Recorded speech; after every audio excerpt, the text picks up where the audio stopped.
Hey everyone, guess what? We are doing our very first con review today. And why are we doing a con review? Well, that's because for the first time ever, I was approved to be a content creator at New York Comic Con. So first and foremost, I'd like to thank New York Comic Con for allowing me to come there as a content creator so I can experience it for the very first time. Yes, you heard that right. It was my very first time at New York Comic Con. And this year, the extreme urge was due to the fact that there were just too many anime panels for me to ignore New York Comic Con anymore. For those who have been a fan or a subscriber of my channel for some time now, you know that I have frequented Anime NYC quite often. That's my main local anime con. But this year I was like, you know what? I really need to get myself out there to New York Comic Con. So in this video, I'm actually going to be talking about as to why you, potentially who's watching, who may have never been to New York Comic Con before, why you should consider visiting now as an anime fan. Hey everyone, welcome back to another episode of AniMel. If you haven't been here before, I'm Mel, the host of this channel. And if you have never been here before, make sure you subscribe before you continue watching the rest of this video. As I mentioned in the intro, this video will be a con review on why New York Comic Con is the place for anime fans. Now, that's not to say that New York Comic has never been a place for anime fans, and this is the first year that it became a year for anime fans.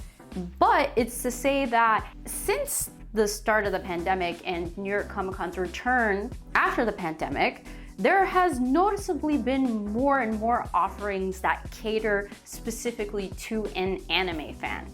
But also a lot of other varieties that I saw there that really was interesting and really captivated me as to why I definitely will be returning to New York Comic Con next year. And the types of things that I'm going to cover in this video in no particular order are going to be the types of panels that they had, the types of booths that I saw, the anime adjacent offerings, because lately, as you've noticed, there have been a lot of Korean manhwa or some webtoons that have been getting adapted into anime, so I'd like to consider these things all part of the anime community at this point, anime and manga. And a few other things that I noticed while roaming the con for 4 days. So first things first are the panels. Normally when I go to a convention, what excites me the most are the panels because I'm there to learn about new stuff. I'm also there to engage with guests that I probably wouldn't be able to engage with unless I was at a panel, and to learn some inside stuff along the lines of like animation studios, some behind the scenes things, and see premieres.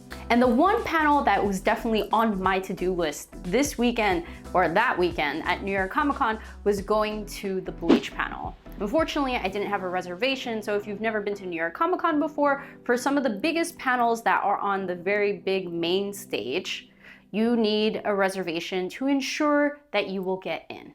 Otherwise, you need to stay in a standby line, which is what I ended up doing. But what was so special about this Bleach panel was that they were flying in the Japanese voice actors for Ichigo and Uryu for this panel. And in my mind, it was like, no way was I going to miss this. It was so amazing because towards the end of the panel, we got a live dubbing from both voice actors. We also got to hear a lot of the private behind the scenes aspects and the nuances that go into voicing Ichigo and Uryu, but more specifically in Thousand Year Blood War. Uryu's voice actor has been getting a lot of direction for Thousand Year Blood War, considering that he is now on the side of the Quincy's, and in order for his intentions and his motivations to be ambiguous and unknown to Ichigo and crew, as well as the audience, they have been directing him in a manner to convey a lot less emotion. Not that Uryu conveyed a lot of emotion, but as you can tell, there's a lot less nuance in his voice now. And it was mentioned that before, in all of the previous arcs of Bleach, up until Thousand Year Blood War, Uryu's voice actor used a lot of different nuances to help Uryu just emote. And this has kind of been removed from Thousand Year Blood War, which it was very interesting to hear about. Also hearing about how the many years of voicing Bleach has created a friendship and a bond amongst the cast. And even though we didn't really get like a bankai in the Bleach panel, I did get to attend the Viz Media Industry panel later that same day, and in that panel, we got to hear Morita-san, Ichigo's voice actor, say bankai, and I've got to say it was quite possibly one of the most emotional moments I've ever had at a convention before as a big Bleach fan. But not only did New York Comic Con have amazing panels like the Bleach 1000 Year Blood War panel, but there also was a huge One Piece panel the day before where they flew in the studio director and the producer on One Piece. Because as you know, there are multiple directors on different episodes of One Piece, but this particular person oversees all of the directors that work on One Piece to ensure that they all are working for the same purpose or with the same ideas in mind. In this panel, the director and the producer explained kind of their ideas behind Egghead, how they envisioned it and what they wanted it to look like. They explained that since it was a futuristic island, they really wanted to focus on these different color pops. So it comes off a little bit more futuristic for people in comparison to how One Piece may have looked in the past, depending on the arc that you've watched or depending on the year that it was animated. Furthermore, I don't know whether it's airing yet, but as many of you know who are One Piece fans, they are touching up Fishman Island arc. And they gave us a sneak peek preview about 10 minutes full of the very first episode of the Fishman Island arc when all of the Straw Hats come back from the 2-year time skip. And I've got to say that I was a little bit skeptical at first because I had only really seen some still images, but it looks really nice. The outlines of the characters are a lot bolder. There's a lot more contrast between light and dark, so you're able to see shadows more clearly now, and the contrast and saturation of colors are also a lot higher. So I've got to say that the quality is extremely nice, and I think that you as a One Piece fan, if you enjoy rewatching One Piece, I think this is going to be a beautiful arc to rewatch. In addition to that, it's going to be a lot more condensed. I heard it's going to be 21 episodes. I actually don't recall whether I heard it during the panel or if I was talking to another One Piece fan in passing. And I've got to say thank you to Old Taku Jeff for getting me in. Another content creator that you should definitely go check out. But it was a real fun time sitting in on the panel. And if I didn't mention, the English voice actors for Luffy and Zoro also joined. And they were talking about all of these more intimate stories about them voicing these characters for 25 years and what it means to them and how this has become an anime that they can actually watch with their kids now. And it's just a really interesting phenomenon that they're experiencing. And while these two were definitely most notably the biggest panels of the weekend in regards to anime at New York Comic Con, there were also some smaller panels in some other rooms that were very noteworthy as well that I was able to attend. Some of these other panels were like the Digimon panel.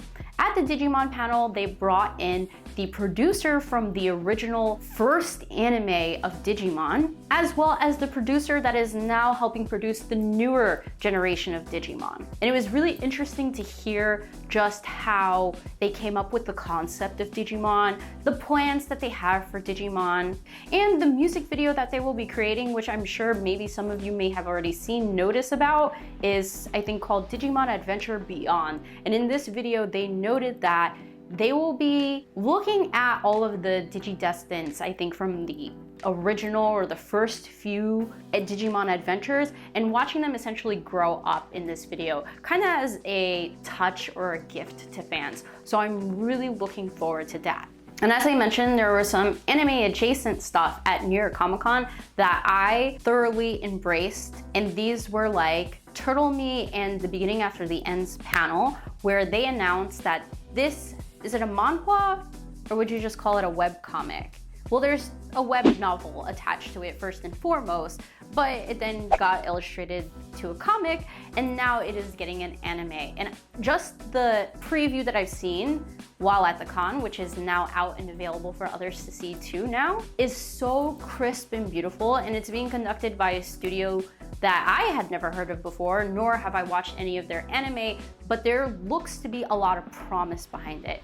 Turtle Me, the creator of The Beginning After the End, emphasized that he has been involved in the process through and through. And while he's not the ultimate decision maker on every little thing, they are making sure that he's on board with everything that they're creating. So if you're a fan of the beginning after the end, support the project. I think it's going to be absolutely amazing if you already love the webcomics and you love the web novel. And then if you watched my latest video on omniscient readers' viewpoints, then you know that there's an anime coming out for that. And the publisher for the English translation for the webcomic or the manhwa is Eyes Press, which is a division of Yen Press. I know this is a lot here that I'm throwing at you. But basically, they had their own industry panel as well. I had never been to an Eyes Press panel before, and that was combined in conjunction with Yen Press's panel, where they announced a bunch of new manga that was coming out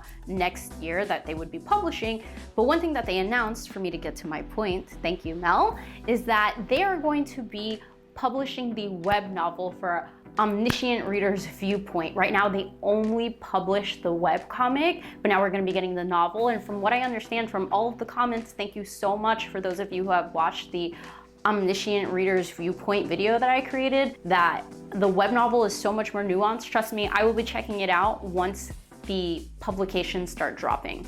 But it was all of these different things that were present at New York Comic Con that made me feel like, wow, I have an action-packed weekend as an anime fan and I cannot miss any of these panels. And I'm so happy I did not miss any of these panels, because I feel like I wouldn't have been able to learn all of these things and get different smaller exposures and details versus if I was learning about this online as a non-attender of the con. And one last thing that I'll mention is that even though Anime NYC has had like educational panels before, it was really cool to see librarians and scholars and people who work in academia, like at universities, talking about how they use manga to teach in the classroom, and how they have created publications on the deeper aspects of manga, like talking about anthropology in manga, racism, war, and all of these different dynamics that, yes, we see as fans, but they take and break down and digest in a more academic manner. This was one panel that surprisingly, like, I really loved and I thought was super duper cool. And I would love to see more panels like this at other conventions. So to sum it up, the panels at New York Comic Con were just as grand, or if not more grand, than what I would see at an anime convention that I've been to before. I think that maybe it's just perhaps the money that they have behind New York Comic Con, since they've been around for a long time, but they seem to really be catering a genuine experience for the anime fan alongside other comic enjoyers. With the booths, these booths have been seen at many other cons before. But it was very interesting to see that the Dragon Ball Z booth was like right up front, right at the entrance of the expo floor. That kind of shocked me a little bit, and it was a really cool booth because they were giving away a lot of great freebies, like samples of Dragon Ball Super and Sandlands created by Toriyama sensei. They also had some illustrations and some really cool props that you could take pictures at. And then they also had a gaming section set up so that you can play the new Dragon Ball Spark Zero. Is it Spark Zero or Sparking Zero? But I found all of these different stations at the Dragon Ball booth really immersive, and they really did a good job in ensuring that an anime fan can come to this booth and like hang out there and have fun. And as you'd expect, there also was a big One Piece booth there. They had the Mugiwara store, which most of those items are kind of exclusively found in Japan, I think. I don't know if you could also order them online, but it gave fans an opportunity to buy things at the con that they probably would not on a regular basis. There also was a Bleach booth promoting the new video game that's coming out.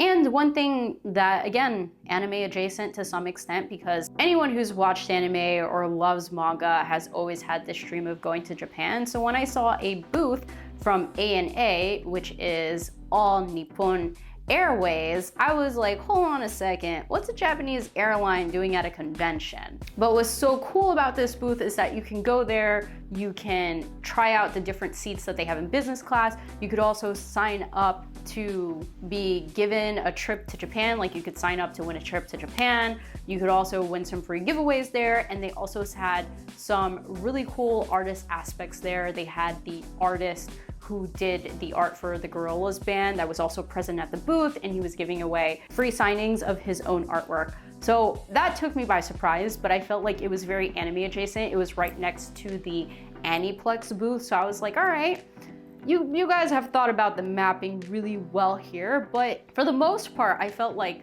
a lot of the anime booths were front and center at the expo floor, and everything else was kind of more dispersed. Obviously, I noticed that most of the smaller booths was catered to regular comics like Marvel comics, DC comics, anything else that you can name, people with their own artwork, and then the artist alley was completely separate, so you could go enjoy that in a different space.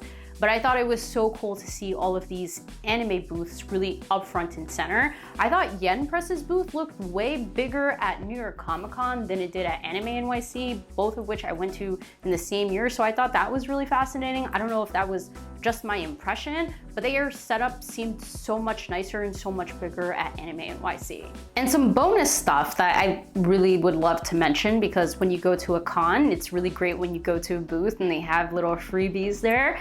I felt like the offering for freebies at the anime and manga booths were really great. Like all of the different posters that I got from Yen Press, the manga sample booklet that I got at Viz Media, along with the buttons. As I mentioned earlier, the stuff that they were giving away at the Dragon Ball booth. And for what I like to call anime and manga adjacent, any manhwas that kind of get produced into anime was also there. And if you attended the Yen Press and Eyes Press booth, you got either, I think, a free manga or a free manhwa. It was a dopeness. Honestly, I came back with a heavy bag every single day, and I only really made purchases on Sunday. And when I went back to the Yen Press booth, which I noticed after the announcement of The Beginning After the End, they started putting out posters for the anime for The Beginning After the End. Before, they weren't there on Thursday and Friday, but after the announcement, they dropped it, and it was like, I am loving this, give me all the posters, please. And last, I don't know if it's cute or just enjoyable or part of the experience, is seeing the diversity in cosplays. I mean, cosplaying is a part of the convention. There are so many people that partake in this activity, and I got to see not only like other cosplays from other cartoons and other comics and things of that nature, but there was still a very healthy dose of people in anime cosplay. Like, I cosplayed as Yoruichi on Saturday, so I was very surprised to see a number of people recognize that I was cosplaying as Yoruichi away from the Bleach panel and far after the Bleach panel had ended. So, I mean, it really felt like a place that I could enjoy as an anime fan, because even though I enjoy like Marvel and DC, it's not something I am as immersed in. I'm kind of like a casual enthusiast in that realm. But with anime, I am an avid enthusiast, is that the word? So it really felt like a place that could be a new home for anime fans. So if you've never been to New York Comic Con before as an anime fan because you felt like there wasn't enough there to be offered to anime or manga or manhwa or webtoons fans, like the spectrum of adjacent other media, then I'm here to quell your concerns, because I had the funnest time at New York Comic Con and I enjoyed so much of the different things that I mentioned. Now, what I will say is that you shouldn't substitute this for any other anime conventions, because I do think that anime conventions have a lot more niche stuff, like concerts from Japanese bands like Survive Set the Prophet performed last year at Anime NYC. This year, Creepy Nuts came and they performed. There's also a lot smaller anime panels that are created by other content creators that you all may know and love. I think there's just so much more different things that are offered, and obviously most, if not all of the booths at Anime NYC and other anime only conventions is mostly catered to just anime and manga and arts relating to this medium. And the anime premieres, because Anime NYC had a lot of new anime premieres, like the Dan Dan panel. The Yakuza Fiance's first episode actually premiered at Anime NYC, which unfortunately I missed due to other panels that was conflicting for my time. But it's things of that nature that I feel like anime conventions are able to offer a little bit more than a huge convention that caters to a lot, which is New York Comic Con. However, at the end of the day, I had so much fun that I think that this is going to be a new convention that I would like to permanently add to my con list to continue going back to year after year. And I feel like the growth of anime at these conventions probably will continue to grow a little bit more, and I expect to see perhaps even a more even offering of anime stuff, manga, oh my god, I gotta sneeze. No, I don't, I guess. And comics and everything else that they offer at New York Comic Con in the future years to come. Anyway, that's gonna do it for me.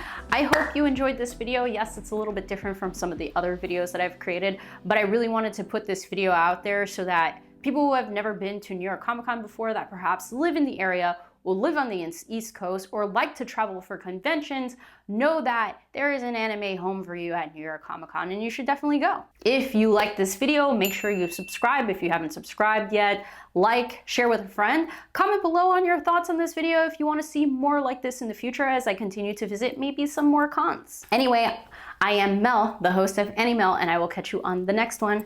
Bye!